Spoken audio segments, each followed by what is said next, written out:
Anda kembali di Apa Kabar Indonesia Malam, pemirsa. Langsung saja saya ke Prof. Lili. Prof. Lili, kalau kita melihat yang saat ini tengah terjadi begitu ya, apakah nantinya juga akan berpengaruh di ruang parlemen, Prof? Apakah ruang parlemen ini juga akan baik-baik saja ke depannya atau akan ada gejolak yang akan terjadi? Ya, saya sih berharap dinamika di parlemen itu ada.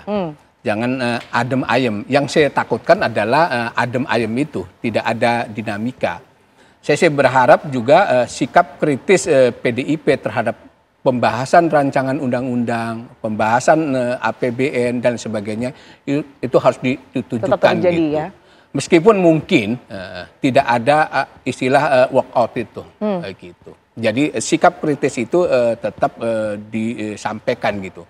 Karena bagaimanapun kan Ibu Mega sudah mengatakan harus mendukung. Ya. Jadi program-program positif itu akan full didukung oleh PDIP. Jadi dinamika itu ada tapi tidak sekeras, saya bilang, sekeras seperti sebelum-sebelumnya. Lagi-lagi saya mau mengutip ketika zaman Pak SBY. Bahwa sikap kritis itu ada, udah pasti. Karena kalau sikap kritis itu tidak ada, publik juga akan kecewa juga.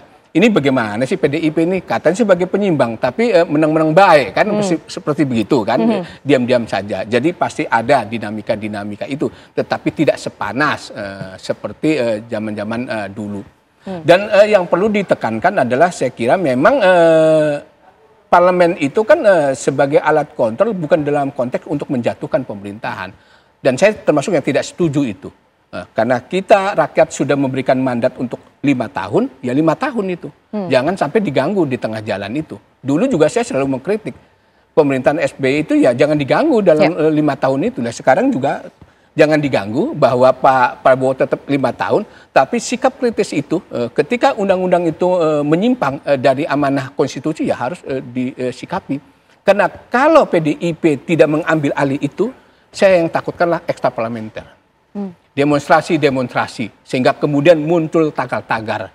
Nah oleh karena itu amanah ini diberikan ke PDIP jangan sampai kemudian muncul tagar-tagar yang tidak baik buat jalannya pemerintahan. Oleh karena itu harus diambil alih oleh PDIP karena itulah kekuatan formil, kekuatan sah di dalam parlemen itu untuk meluruskan jalannya pemerintahan. Jangan biarkan ekstraparlamenter itu demonstrasi muncul di dalam masyarakat karena memang itu mengganggu karena ketidakpuasan terhadap peran parlemen untuk menjalankan fungsi kontrolnya dan pengawasannya. Saya kira itu Mbak itu. Oke, baik. Kalau dari Mas Endor sendiri seperti apa? Kalau kita lihat nampaknya dari Prof. Lili menyebutkan bahwa kemungkinan dinamika itu terjadi ini akan ada. Tapi tentunya kita berharap akan adem ayam begitu ya, Prof. Lili ya ke depannya. Dan itulah yang kemudian juga tentunya kita ketahui diinginkan pula oleh Bu Megawati Soekarno Putri. Anda melihatnya seperti apa Mas Eno? Kan nggak enak Pak, kalau terlalu adem juga nggak enak gitu kan, kalau terlalu panas itu juga nggak enak. Jadi yang pas lah, bagaimana pasnya itu. Nah kita kan sudah berulang kali menyampaikan ke publik, bukan baru, ini bukan barang baru ini soal bahwa kami tidak di dalam tapi kami mendukung. Ini bukan barang baru, sudah berkali-kali sejak pasca pelantikan presiden kami menyampaikan aspirasi di bawah dari para kader itu kurang lebih seperti ini. Dan ini dilembagakan melalui lembaga kongres untuk disampaikan secara resmi gitu ya dengan istilah diksi partai penyeimbang. Tapi ini bukan barang baru. Artinya apa? Kita sudah cukup konsisten sudah selama sekian bulan pemerintahan Pak Prabowo berjalan ini melakukan fungsi seperti ini. Oke, kami mendukung pemerintahan Presiden Prabowo, tapi jangan harapkan dukungan itu dukungan absolut gitu loh. Semuanya mau itu menyelakakan rakyat, mau itu masuk jurang kami akan dukung terus. Dukungan itu kan bukan begitu. Justru teman yang baik, sahabat yang baik, itu tidak hanya mendukung tepuk tangan hore-hore begitu. Tapi pada saat ada kira-kira yang harus kami ingatkan, kira-kira ini akan membahayakan, kira-kira ini menyimpang, kira-kira ini mencelakakan, ya kami harus berteriak, harus bersuara lantang. Dan itulah prinsip yang kemudian kami sampaikan di dalam Kongres Partai kemarin. Dukungan itu bukan dukungan total absolut, kami akan ikut pasrah bongkoan, bukan begitu pemaknaan dan implementasinya. Tetapi juga bukan berarti lantas kami langsung otomatis bergabung sama-sama. Satu visi, satu tujuan, tidak harus satu perahu gitu ya. Berbeda visi, berbeda pemikiran, berbeda perahu, bukan berarti harus bermusuhan gitu. Jadi biasa saja kita ini di negara gotong royong, negara yang kemudian punya sejarah yang berbeda dengan demokrasi politik barat, sehingga tentu saja pendekatannya juga harus berbeda. Nggak bisa asal carok, asal tawur gitu ya, atau asal dukung, nggak bisa. Di PDI Perjuangan saya rasa ada fatsun-fatsun politik yang harus kemudian kita tegakkan soal garis ideologi partai, dan selama Pak Prabowo berorientasi pada kepentingan rakyat dan berorientasi pada konstitusi, saya rasa nggak ada masalah, pasti akan didukung oleh seluruh kader PDI Perjuangan dari parlemen hingga ke eksekutif, itu pasti, itu Mbak. Oke, baik. Bang Asrio, harapan Anda sendiri di parlemen seperti apa? Ya, saya rasa saat ini sudah dapat kita saksikan bersama-sama apa yang selama ini terjadi di parlemen sudah merupakan wujud nyata di mana salah satu cabang negara yaitu legislasi melakukan fungsi checks and balances ya. Saya ingin memberikan satu contoh Mbak Tiara. Kita baru saja melalui siklus di masa sidang yang terakhir di DPR RI, itu salah satunya adalah pembahasan RKA-RKP, yaitu untuk perumusan era APBN tahun 2026. Dimulai dari pagu indikatif dari pemerintah, lalu dilanjutkan dengan setiap komisi dengan warna yang sangat beragam, dari semua partai ada di situ, melakukan rapat secara intensif dengan seluruh mitra-mitra daripada kementerian. Dengan satu tujuan, mengkuliti program-program apa saja yang akan diakomodir dalam ajuan perencanaan budget untuk tahun depan.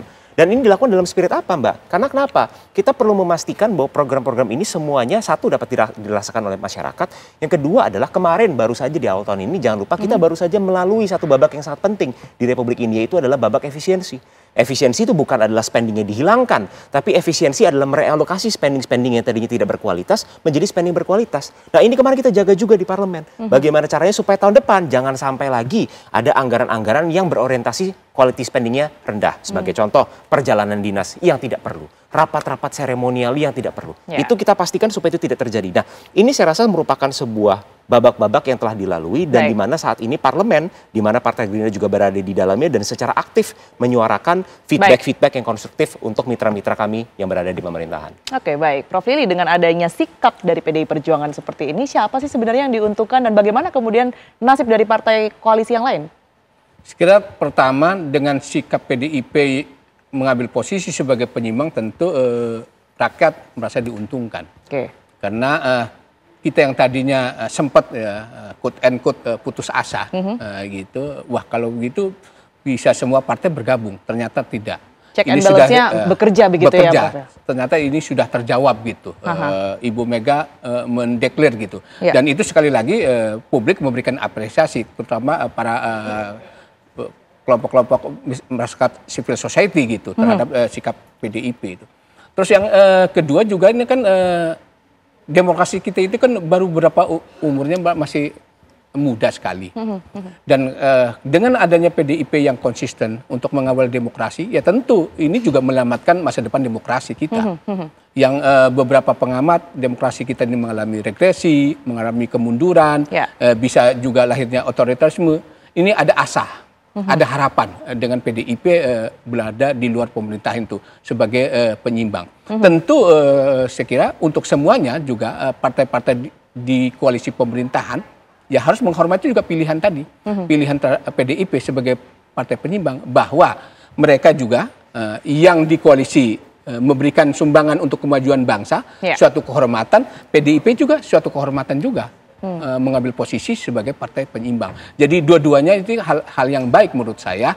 Itu adalah pilihan politik dan pilihan-pilihan itu tentu akan membawa konsekuensi dari masing-masing partai politik tadi.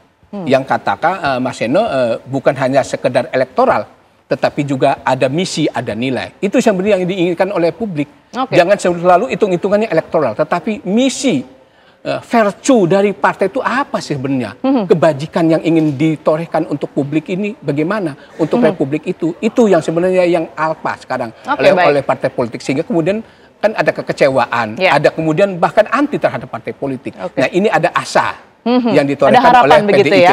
Betul. Harapan itu juga yang tentunya ingin kita wujudkan begitu ya Prof. Apapun dinamikanya tentu kita berharap yang terbaik dan juga berfokus tetap kepada rakyat begitu. Terima kasih banyak Prof. Lili atas perspektifnya yang sudah diberikan kepada kami di Apa Kabar Indonesia Malam. Kemudian juga Bang Asrio dan juga tersambung bersama kami Mas Seno. Terima kasih banyak Mas Seno dan juga Bang Asrio semuanya. Prof. Lili. Terima kasih. Prof. Lili, sama-sama. Tiara, makasih.